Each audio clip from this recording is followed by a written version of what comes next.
Gold, trusted gold buyers. మీరు తాకట్టు పెట్టిన బంగారాన్ని విడిపించి ఈ రోజు ఉన్న మార్కెట్ ధరకు కొనబడను.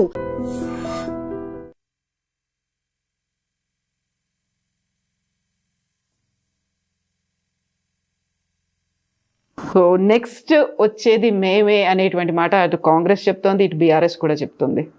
బీఆర్ఎస్ అంటే టీఆర్ఎస్ పార్టీయా బీఆర్ఎస్ఆ ఏమంటారు మీరు? టీఆర్ఎస్ బీఆర్ఎస్ అయింది. బీఆర్ఎస్కు ప్రజలు సిఆర్ఎస్ ఇచ్చిర్రు, కంపల్సరీ రిటైర్మెంట్ స్కీమ్ ఇచ్చిర్రు. నేను ఇప్పుడు చెప్తలేను ఈ మాట, ఎన్నికల కంటే ముందే చెప్పిన, పార్లమెంట్ ఎన్నికల కంటే ముందు చెప్పిన, అసెంబ్లీ ఎన్నికల కంటే ముందు చెప్పిన. అసెంబ్లీలో ఏదో అట్లా మామ అనిపించుకున్నారు, పార్లమెంట్లో మొత్తం సిఆర్ఎస్ కంప్లీట్ రిటైర్మెంట్ స్కీమ్కి ప్రజలు బలవంతం చేసి వాళ్ళకి రిటైర్మెంట్ స్కీమ్ ఇచ్చేసారు. 17 పెద్ద సున్నా ఇచ్చేసారు వాళ్ళకి, సార్ని ఫామ్ హౌస్కి పరిమితం చేసారు. ఇంకా బీఆర్ఎస్ ఎక్కడిది? సార్ లేడు, బీఆర్ఎస్ లేడు. బీఆర్ఎస్ ఒకవేళ బతుకుదామని అనుకున్నా కానీ ఆడ మా చెల్లె బయలుదేరింది కదా. అట్లా మా వాళ్ళు మంచోళ్ళు కాదని నేను చెప్పినా అనుకోని, రఘునందన్ బీజేపీ కాబట్టి విమర్శిస్తుండని అనుకుంటుంది. కేటీఆర్ నువ్వుగా ట్విట్టర్కే పరిమితమైన ట్విట్టర్ టిల్లో అని నేను అన్నా అనుకోరు, అది రాజకీయ ఆరోపణ అవుతుంది. అదే కవిత చెప్పింది అనుకోర్రి, మా అన్నకి ఏం శాత కాదు ట్విట్టర్లో పెట్టుడు తప్పితే ప్రజలకు వచ్చి ఉద్యమం చేయరని కవిత అన్నది అనుకోరు, జనం ఏం అర్థం చేసుకుంటారు? రఘునందన్ రావు నోట్లకి ఎలా మాట వస్తే వీడు రాజకీయంగా అంటుండే అనుకుంటారు. కవిత అంటే కవిత చెప్పింది వాస్తవమే, కవిత ఆ ఇంట్లోకి వచ్చిన బిడ్డ కదా, కవిత చెప్పిందంటే కరెక్ట్ అనుకుంటారు. కవిత చెప్పిన మాటలన్నీ కరెక్టే అని మీరు అనుకుంటున్నారా?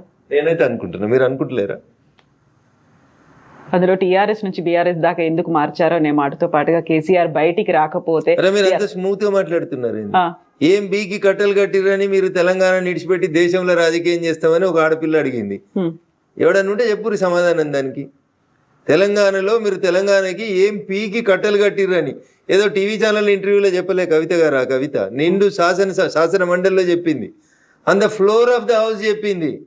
దానికి ఒక్కడన్నా సమాధానం చెప్పిండా? ఎందుకు పంజాబ్లో రైతులకు పైసలు ఇచ్చిరో అని అడిగింది, చెప్పిర్రా? తెలంగాణలో రైతులు చచ్చిపోతే ఏం చేసిరో అని అడిగింది, తెలంగాణ ఉద్యమకారులకు ఏమి ఇచ్చిరో అని అడిగింది. సరిపోదా సమాధానం? మూతోడు ప్రశ్నలు అడుగుతుంది కదా. శంకరమ్మ అనేటువంటి మలిదశ తెలంగాణ ఉద్యమాన్ని మలుపు తిప్పినటువంటి సోదరుడు శ్రీకాంతాచారి తల్లిని టీఆర్ఎస్ ఎలియాస్ బీఆర్ఎస్ ఎట్లా వంచింది కవిత అంటే, ఇక్కడ గన్ పార్క్లో నిలబెట్టి కాల్ చేయాలి వాళ్ళని, 2 గన్మెన్లను పంపించి. రేపు అమరవీరుల స్తూపం సెక్రటరేట్ ముంగట కట్టిన అమరవీరుల స్తూపం ఓపెనింగ్ ఉంటే ఎంత చిల్లరగాళ్ళు అంటే, మళ్ళీ చెప్తున్నా, ఎంత చిల్లరగాళ్ళు అంటే ఆ పదం కూడా వాళ్ళకి చిల్లరనే, ఇంకా అది చాలా ఎక్కువ వాళ్ళకి. ఆమెను ఎమ్మెల్సీ చేస్తున్నామని టీవీలలో బ్రేకింగ్ న్యూస్లు నడిపించి, ఆమెకి 2 గన్మెన్లను పంపించి అమరవీరుల స్తూపం ఓపెన్ చేసినాక ఆమెకి ఎమ్మెల్సీ ఇవ్వలేదు. ఇంతకంటే నీతి మాలినటువంటి పార్టీ ఏమైనా ఉంటుందా చెప్పుండ్రి? మీలాగా జ్యూస్ తాగలేదు శ్రీకాంతాచారి, మీలాగా పెట్రోల్ పోసుకొని అగ్గిపెట్టే మర్చిపోలేదు, మీలాగా ఏదో జోక్ కోసం అగ్గిపెట్ట పోసుకొని పెట్రోల్ పోసుకొని అంటు పెట్టుకోలేదు. ఆయనే మలిదశ తెలంగాణ ఉద్యమాన్ని మలుపు తిప్పిన శ్రీకాంతాచారి తల్లికి ఏమిచ్చినావు నువ్వు? 10 ఏళ్ళ నీ పాలనలో 10 పైసలు ఇచ్చినావా నువ్వు? నీ కొడుకుని ఎమ్మెల్యేని చేసుకున్నావు, మంత్రిని చేసుకున్నావు, నీ అల్లుని ఎమ్మెల్యేని చేసుకున్నావు, మంత్రిని చేసుకున్నావు, నీ బిడ్డను ఎంపీని చేసినావు, ఎంపీ ఓడిపోతే ఎమ్మెల్సీ చేసినావు. ఎంత దోసుకున్నావో లెక్కలేనంత దోసుకున్నావు. ఒక్క తల్లి తన కడుపు కోత మలిదశ తెలంగాణ ఉద్యమాన్ని మలుపు తిప్పిన శ్రీకాంతాచారి తల్లికి నీ 10 ఏళ్ళ టెన్యూర్లో ఎమ్మెల్సీ పదవి ఇవ్వడం చేత కానీ మిమ్మల్ని ఏమనాలే? ఇట్టిట కొట్టుకునేటోళ్ళు అనాలి మిమ్మల్ని. ఆ పదం కూడా నా నోట్లకి అనడం దారుణం. ఇంకా ఏం బతుకులు అంటున్నా, ఎగిరెగిరి పడుతూ మాట్లాడతారు కదా. ఏం బతుకులు ఎప్పుడన్నా ఆలోచించిర్రా మీరు? శ్రీకాంతాచారి పెట్రోల్ పోసుకొని తగలబడుతుంటే మేము అందరం డిఆర్డిఓ దగ్గర అపోలోకి పోతే, నేను ఎట్లాగో చచ్చిపోతే నాకు తెలుసన్నా, తెలంగాణ వచ్చేదాకా కొట్లాడుండ్రే అని అడిగిండు మమ్మల్ని. వచ్చిండు కదా అదే రోజు ఈ కేటీఆర్ వచ్చిండు, అదే హరీష్ రావు వచ్చిండు. ఏమైంది మీకు? అన్నం తింటురా అసలు? ఆ తల్లికి ఎమ్మెల్సీ చేయడానికి మీకు కష్టమా? పక్క పార్టీలకు వెళ్ళి తీసుకొచ్చుకున్న దొంగలకు ఎమ్మెల్సీలు ఇస్తారు, రాజ్యసభలు ఇస్తారు, అమ్ముకుంటారు మీరు పదవుల్ని. కడుపు శోకం కంఠ శోష. శ్రీకాంతాచారి తల్లికి ఎమ్మెల్సీ ఇవ్వవా 10 ఏళ్ళల్లో? ఏం తప్పు అడుగుతురు? ఎవరు తప్పు అడుగుతురు? నీ బిడ్డను తీసుకొచ్చి ఆగమాగం ఎమ్మెల్సీ చేస్తావు కదా. శంకరమ్మని ఎందుకు చేయవు? నువ్వు ఇచ్చిన రాజ్యసభలు ఎవరికి ఇచ్చినావు? ఎవరు రాజ్యసభలు? నీకు పైసలు ఇచ్చేటోళ్ళు, నీకు దోషి పెట్టేటోళ్ళు, నీకు కంపెనీలు ఇచ్చేటోళ్ళు, గీళ్ళకి నువ్వు రాజ్యసభలు ఇస్తావు. ఎందుకు శంకరమ్మకి ఎందుకు వెళ్ళా రాజ్యసభ? ఏం తక్కువ చేసింది మలిదేశ తెలంగాణ ఉద్యమానికి శంకరమ్మ? సో ఇప్పుడు మీరు ఒక మాట ఈ మధ్య కాలంలో అన్నారు, ఘర్ వాపసి, బీజేపీని వదిలి కాంగ్రెస్ లోకి వెళ్ళిన వాళ్ళు మళ్ళీ తిరిగి వస్తున్నారు, వచ్చే ఆలోచన రావాలని కోరుకుంటున్నాను నేను. వస్తున్నారు అని చెప్పలే, వచ్చిర్రు అని చెప్పలేదు, రావాలని కోరుకుంటున్నా అని చెప్పిన. ఎందుకంటే మీరు మమ్మల్ని వద్దనుకొని పోయిన తర్వాత జరిగిన పరిణామాలన్నీ మీరు ఆలోచించుకొని విఘ్నతతోటి, అక్కడ మీకు ఏం గౌరవం లేదు, గుర్తింపు లేదు, కాబట్టి వెనక్కి వస్తే ఇక్కడ కొంచెం గౌరవం గుర్తింపు ఉంటుంది, రండి మిత్రులారా అని చెప్పిన మాట వాస్తవం. కాకపోతే అధికార కాంగ్రెస్ పార్టీని వదిలిపెట్టి మళ్ళీ బీజేపీకి వస్తారంటారా? ఎప్పుడు పుట్టి మునుగుతుందో తెలియనాడు ఆ పుట్టిలో ఎవరు ట్రావెల్ చేస్తారు కవిత గారు? గోదావరి నడి మధ్యలో ఉన్నారు, పుట్టికి రంధ్రం పడ్డది, పుట్టి ఎప్పుడు మునుగుతుందో తెలియదు. అట్లాంటప్పుడు ఎందుకుంటారు అందులో? ఎవరుంటారు? రాజకీయ నాయకుడు అనేటోడు తానున్న పార్టీ బతకాలి, తాను బతకాలి, ప్రజలకు సేవ చేయాలని అనుకుంటే ఆలోచించుకుంటాడు. మునుగాలే చావాలనుకుంటే నేనేం చేస్తా కవిత గారు? సో రాష్ట్రంలో ఉన్న కాంగ్రెస్ పరిస్థితి ఎట్లా ఉంది, దేశవ్యాప్తంగా ఉందా మొత్తం? సో దేశంలో కాంగ్రెస్ ఉందా? 28 రాష్ట్రాల్లో 3 రాష్ట్రాల్లో కన్ఫైన్ అయిన వాళ్ళు ఉన్నారా? ఏ రాష్ట్రంలోనే పోటీ చేస్తే సింగిల్ డిజిట్ వచ్చిందా? ఢిల్లీలో 3 సార్లు అసెంబ్లీకి ఎన్నికలు జరిగినాయి, ఒక్క సీట్ అన్నా గెలిచిర్రా కవిత గారు? దేశ రాజధానిలోనే లేరు, మీరు ఇంకేడుంటారు తల్లి? మీరు ఏడున్నారు? వాళ్ళు తెలంగాణలో ఏదో అధికారంలోకి వచ్చారు. ఎందుకు వచ్చారు? టీఆర్ఎస్ చేసిన తప్పులకి. భారతీయ జనతా పార్టీ ఆ రోజు కొంచెం 1-2 జరగరాని సంఘటనలు పార్టీలో జరగడం వల్ల అట్లా అయింది. అట్లా అంతకుమించి కాంగ్రెస్ ఎక్కడ తెలంగాణలో? కర్ణాటకలో కాంగ్రెస్ వచ్చినాక తెలంగాణలో కాంగ్రెస్ బతికింది. అంతకుముందు కాంగ్రెస్ ఎక్కడుంది? ఎవరు ఆలోచించారు కాంగ్రెస్ గురించి? కొట్లాడింది మేము, యాంటీ టీఆర్ఎస్ వేవ్ని తయారు చేసింది మేము, టీఆర్ఎస్ను దించాలనే ఆలోచన ప్రజలకు కల్పించింది మేము, టీఆర్ఎస్ని దించవచ్చు అని చెప్పింది దుబాకు ఉప ఎన్నిక ఫలితం. ఇవి కదా. అంతకుముందు అది పెద్ద శత్రు దుర్భేద్యమైన కోట కదా. వాళ్ళు సిట్ అంటే మీరు సిట్టు, వాళ్ళు స్టాండ్ అంటే స్టాండు, వాళ్ళు రాహుల అంటే రాహులు, వాళ్ళు ఎంకన్నా అంటే ఎంకన్నా. అంతకుమించి ఏం నడిచింది? అప్పుడు ఏం నడవలే కదా. మేం కదా మొదలుపెట్టింది, బీజేపీ వాళ్ళం కదా. దుబ్బాకలు కొట్టినా, హుజరాబాద్లో కొట్టినా, ఇంకేం చేసినా మేం కదా టీఆర్ఎస్ని ఢీ కొట్టగలుగుతాం, టీఆర్ఎస్ని దించగలుగుతాం అనే ఒక వాతావరణాన్ని క్రియేట్ చేసింది మేం కదా. మేము 3 రాళ్ళు పెట్టినాం, అండ పెట్టినాం, నీళ్లు పోసినాం, ఎసరేసినాం, బియ్యం పెట్టినాం, అన్నం వండుకొని కాంగ్రెస్ వాడు తినిపోయింది అంతే. అండ దించడంలో మేము 1 నిమిషం ఆలస్యం చేసినాం అంతే, వాళ్ళు ఎత్తుకుపోయారు గద్దల్లాగా. సో ఆలస్యాన్ని సెటరేట్ చేసుకున్నారా మీరు అని అనుకుంటున్నాం.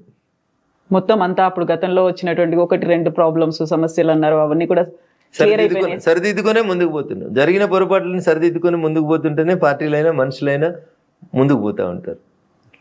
మా వల్ల జరిగిన ఏంది అనేది మాకు అర్థమైన తర్వాత అవి మళ్ళీ జరగకుండా వాటిని సరిదిద్దుకునే ముందుకు పోతారు. సో దానికి సంబంధించి మొత్తం గ్రౌండ్ లో ఆ ప్రాపర్ గా ప్రిపరేషన్స్ అనేవైతే ఉన్నాయో, ఒక్కొక్క అడుగు పేర్చుకుంటూ వెళ్ళేట్టుగా సమన్వయం. ఎలక్షన్స్ అంటే ఏంది తల్లి చెప్పు?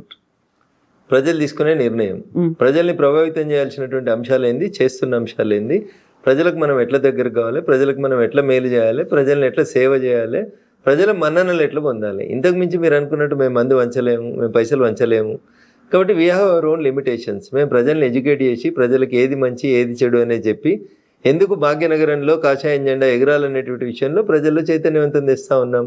పోయినసారి 2nd లార్జెస్ట్కి వచ్చినాము, ఈసారి 1st లార్జెస్ట్కి వస్తాం, మేమే గెలుస్తామని చెప్తున్నాం. సో వెస్ట్ బెంగాల్ మాదే. బీహార్ కంటే ముందు మీరు మాదే అనుకుర్రా? అనుకోలేదు కదా. బీహారు మాదే, వెస్ట్ బెంగాల్ కూడా మాదే. బీహార్కి వెళ్ళి నదులన్నీ వెస్ట్ బెంగాల్ వైపు పోతుంటాయి. సో బీహార్లో మొదలైంది, వెస్ట్ బెంగాల్లో ముగుస్తుంది. Okay. So special intensive revision మీద విపరీతమైనటువంటి కామెంట్లు వస్తున్నాయి, వ్యతిరేకత వస్తుంది, భిన్నమైనటువంటి అభిప్రాయాలు, విమర్శలు ఇవన్నీ కూడా ఉన్నాయి కదా. 3rd ఫేజ్ తెలంగాణలోనే ఉండబోతోంది అనేది ఎలక్షన్ కమిషన్ అనౌన్స్ చేసింది. ఇక్కడ ఎన్ని బోగస్ ఓట్లు ఉన్నాయని మీరు అనుకుంటున్నారు? ఇప్పుడు నేను ఉదాహరణకి నా మెదక్ పార్లమెంట్ పరిధిలో పటాన్చెరు అసెంబ్లీ నియోజకవర్గ పరిధిలో ఐలాపూర్ అనే ఒక విలేజ్ ఉంది. This is an open challenge to the media. నిజంగా మీలో సిన్సియారిటీ ఉండి మీరు అనుకున్నట్టు మిమ్మల్ని మీరు 4th ఎస్టేట్ అయితే, మీరు రాసే వార్తలలో, మీరు చేసే పనిలో మీకు నిజాయితీ ఉంటే, ఐలాపూర్ అనేటువంటి ఒక తాండాలో, ఐలాపూర్ అనే ఒక గ్రామ పంచాయతీలో ఒరిజినల్ ఓటర్లు 1250 ఓటర్లు. ఎన్నికల సందర్భంగా ఆ ఓటర్ల సంఖ్యను 2700 పై చిలుకు పెంచారు. సో డబుల్ కంటే ఎక్కువ ఉన్నారు. శ్మశానంకు నెంబర్ వేసి, వాటర్ ట్యాంక్ నెంబర్ వేసి, గ్రామ పంచాయతీకి నెంబర్ వేసి, నేను రాహుల్ గాంధీ గారిలో వేగ ఆరోపణ చేస్తలేను. రాహుల్ గాంధీ ఒక ఇంట్లో 290 ఓట్లు ఎట్లుంటాయంటే అమిత్ షా గారు పార్లమెంట్లో సమాధానం చెప్పారు. అట్లా రఘునందన్ సమాధానం చెప్పించుకోవడానికి అబద్ధం కోసం చెప్తలేడు. ఐలాపూర్లో పటాన్చెరు అసెంబ్లీ నియోజకవర్గం పరిధిలోని అమీన్పూర్ మున్సిపాలిటీ కిందికి వచ్చే ఐలాపూర్ అనే గ్రామ పంచాయతీ గతంలో ఉన్నటువంటి దాంట్లో ఒరిజినల్గా 1250 ఓట్లుంటే వాటిని 2750 ఓట్ల దాకా పెంచారు. ఇవన్నీ బోగస్ ఓట్లని అప్పుడున్నటువంటి సర్పంచ్ గారు, ఎంపీ ఎన్నికల కంటే ముందు నేను, జిల్లా కలెక్టర్ గారు, అంటే తహసీల్దార్ గారు, ఆర్డీఓ గారు, జిల్లా కలెక్టర్ గారు, ఆఖరికి రాష్ట్ర ఎన్నికల కమిషన్ కూడా కంప్లైంట్ ఇచ్చినాం కవిత గారు. ఎప్పుడు ఎంపీ ఎలక్షన్. సో ఇవన్నీ కూడా జిహెచ్ఎంసీ ఎలక్షన్స్ ముందే అయితే జరగవు, నెక్స్ట్ రాబోయేటువంటి అసెంబ్లీ ఎన్నికల కోసమే జరుగుతాయి కదా. ఇప్పుడు వచ్చే ఫస్ట్ నుంచి ఏమి ఉన్నట్టుంది కదా, తెలంగాణలో కూడా ఏప్రిల్ 1 నుంచి ఏమి ఉన్నట్టుంది కదా సార్. జరుగుతుంది కంపల్సరీ, అన్ని రాష్ట్రాల్లో జరుగుతుంది, ఇక్కడ కూడా జరుగుతుంది. తెలంగాణ ఏం దానికి అతీతం కాదు, భాగ్యనగరం ఏం దానికి అతీతం కాదు, అంతటా జరుగుతుంది సార్, దేశవ్యాప్తంగా సార్ జరుగుతుంది. ఎవరికి ఇష్టమైనా కష్టమైనా జరుగుతుంది. సో హైదరాబాద్ కంటే భాగ్యనగరం అనడానికే మీరు ఇష్టపడతారా? ఇది భాగ్యనగరం కదా, ఒకప్పుడు భాగ్యనగరం, ఇప్పుడు కూడా భాగ్యనగరం, భవిష్యత్తులో కూడా భాగ్యనగరంగానే పేరు కొనసాగాలని కోరుకుంటాం. మారుతుందా మీ బీజేపీ వచ్చిన తర్వాత? మీ కాదు మన అన్న, తప్పకుండా మారుతుంది. నేను అనేది మీ బీజేపీ అన్నా, నేను మన బీజేపీ అని నేను అనలేను కదండి. మీ బీజేపీ వచ్చిన తర్వాత మన హైదరాబాద్ పేరు భాగ్యనగరంకి తప్పకుండా భాగ్యనగరం అయితే. అదొకటేనా? తినబోతు రుచులు ఎందుకు, అధికారంలోకి వచ్చేదాకా సపోర్ట్ చేయండి, అధికారంలోకి వచ్చిన తర్వాత మేము ప్రజల కోసం నిలబడతాం, నెక్స్ట్ సీఎం ప్రజల ఆకాంక్షల కోసం పనిచేస్తాం. నెక్స్ట్ సీఎం ఎవరు? ప్రజలు కోరుకున్న వాళ్ళు అవుతారు, పార్టీ ఆదేశించిన వాళ్ళు అవుతారు. మీరు ఇలా బీసీఓ లేకుంటే వీళ్ళు అవుతారు ఇది అనేది మీరు అనౌన్స్ చేయరు అసలు? రాష్ట్ర పార్టీ తీసుకునే నిర్ణయం కాదు అది, కేంద్ర పార్టీ తీసుకునే నిర్ణయానికి ప్రతి బీజేపీ కార్యకర్త కట్టుబడి ఉంటారు. ఓకే అండి, thank you so much. Thank you.